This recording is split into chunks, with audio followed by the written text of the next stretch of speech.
है this is 12th question of LeetCode 75। ठीक है, what is question? Container with most water. काफ़ी famous question है, तुम्हें आता भी होगा।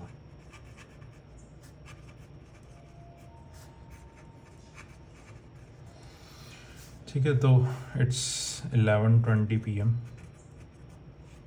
वेडनेसडे।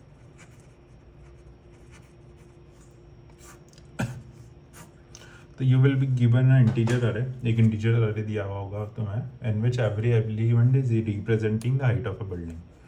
जैसे लेट्स सपोज तुम्हें 1 2 4 6 3 1 ऐसा कुछ दिया है। तो ये तुम्हारा लेट्स सपोज 2D ग्राफ है। ठीक है, तो ये 1 हाइट की बिल्डिंग है, 2 हाइट की बिल्डिंग है, then we have 4, then we have 6, then we have 3। ठीक है, देन वी हैव 1। तो नाउ सपोज कि इट्स रेनिंग फ्रॉम अबव, तो water will be collected at several places. ठीक है, तो जैसे यहाँ पे वाटर कलेक्ट होगा, यहाँ वाटर कलेक्ट होगा, ठीक है, यहाँ भी कलेक्ट होगा, यहाँ कलेक्ट होगा, यहाँ कलेक्ट होगा। तो तुम्हें मैक्स एरिया बताना है जहाँ पे सबसे मैक्सिमम वाटर होगा। मैक्स एरिया बताना है, तुम्हें क्या बताना है? एरिया बताना है। एरिया क्या होता है? Length into width.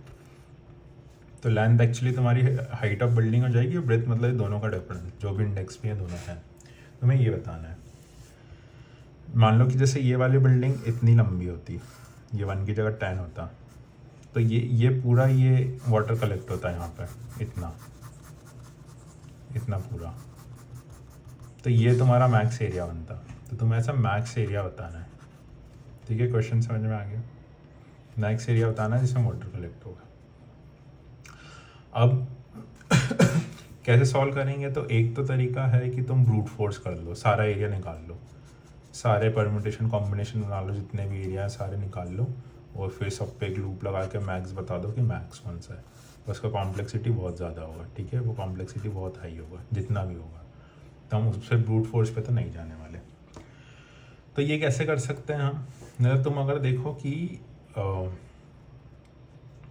मतलब अगर डायरेक्ट तुम इसका अप्रोच देखो, तो एक्चुअली हमें क्या करना है कि एक पर्टिकुलर एक एरिया हमने बता दिया। सबसे पहले एक बहुत बड़ा कुछ एरिया बता दिया, अब हम देखते जाएंगे कि उससे हमें बड़ा एरिया मिलते जा रहा है क्या, और बेस्ड ऑन दैट हम हमारा स्लाइड करते जाएंगे। तो एक्चुअली ये क्वेश्चन है स्लाइडिंग विंडो का, अगर तुम्हें इसको रिलेट करते आ रहा हो, क्योंकि हमको मैक्स एरिया निकालना है। जहाँ मैक्स एरिया निकालना है और एक अरे दिया हुआ है, तो मोस्टली ये स्लाइडिंग विंडो का क्वेश्चन होता है, और जो 2 पॉइंटर से होता है।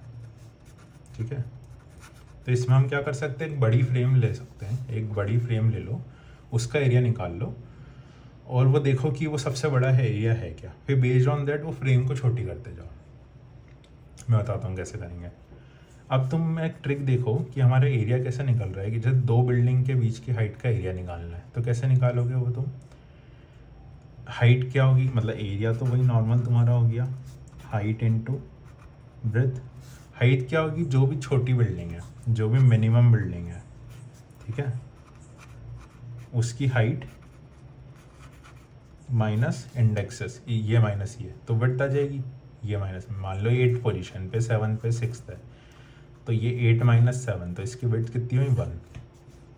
तो हाइट माइनस बिगर इंडेक्स माइनस स्मॉलर इंडेक्स। ये आया तुम्हें समझ में?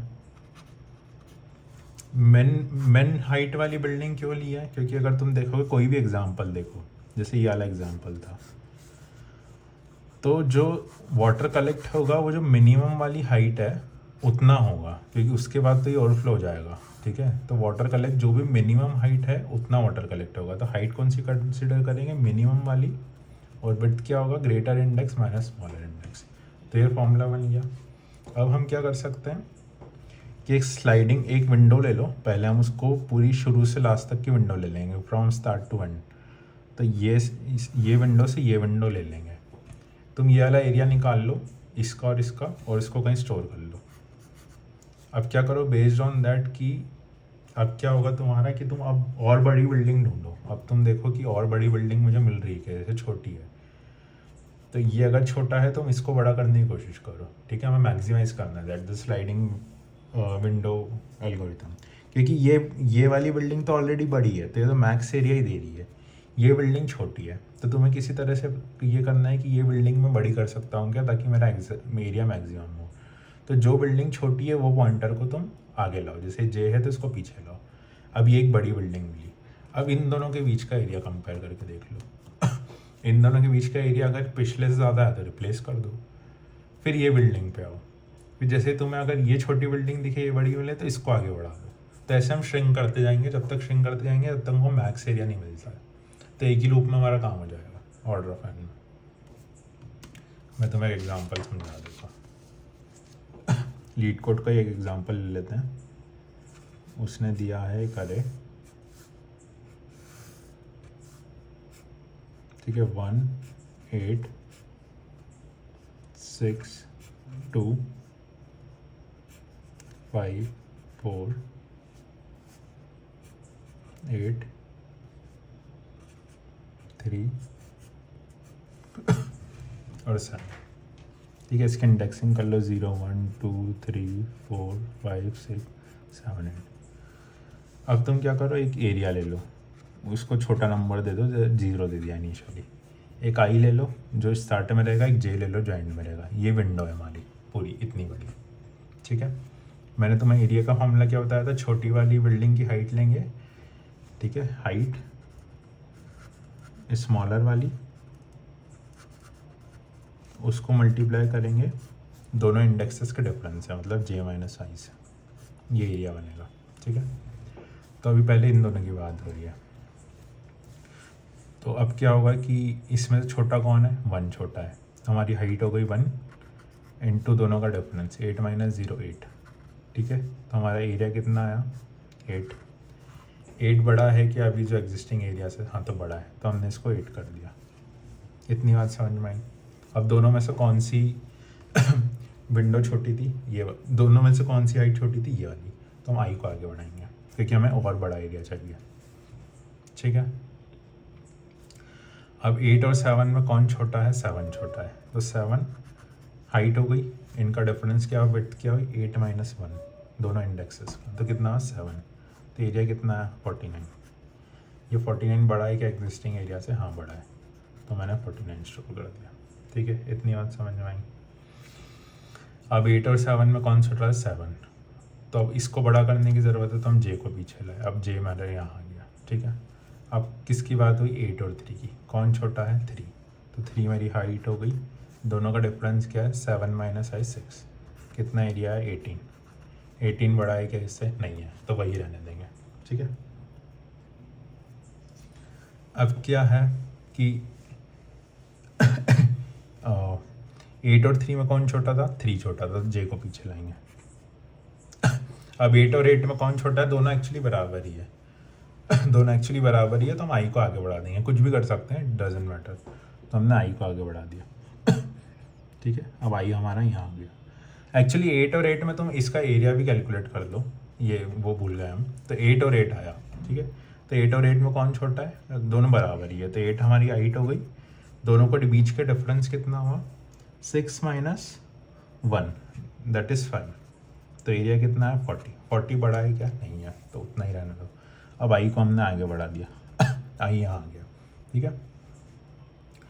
अब 6 और 8 में कौन छोटा है, 6, यह हाइट हो गई, दोनों का डिफरेंस क्या है, 8 मतलब 6 माइनस 2 4, तो एरिया क्या है 24, बड़ा है क्या, नहीं है। दोनों में से कौन छोटा था, 6 छोटा था, तो आई आगे बढ़ जाएगा। 2 और 8 हाइट क्या हो गई 2, ठीक है, और दोनों का डिफरेंस क्या हो गया 6 माइनस 3 3, एरिया क्या 18, बड़ा है क्या, नहीं है। अब 2 छोटा था तो 2 को आगे बढ़ा दिया। 5 और 8, 5 छोटा है, ठीक है, इनटू दोनों का इंडेक्स का है डिफरेंस 2, एरिया कितना है 10, बड़ा है क्या 49 से, नहीं है। 2 अब 8 और 5 में कौन छोटा था, 5, तो आई को आगे बढ़ाया। 4 और 8 में कौन छोटा है, 4, दोनों का एरिया वो क्या है डिफरेंस 1 4, बड़ा है क्या, नहीं है।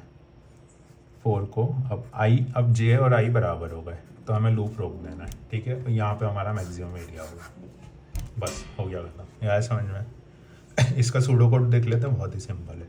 टाइम कॉम्प्लेक्सिटी क्या है, ऑर्डर ऑफ एन, क्योंकि लूप को हम एक ही बार ट्रेवर्स कर रहे हैं, जो भी इसकी लेंथ होगी उतनी है टाइम कॉम्प्लेक्सिटी है। स्पेस हम कुछ ले ही नहीं रहे हैं तो कांस्टेंट है, ठीक है।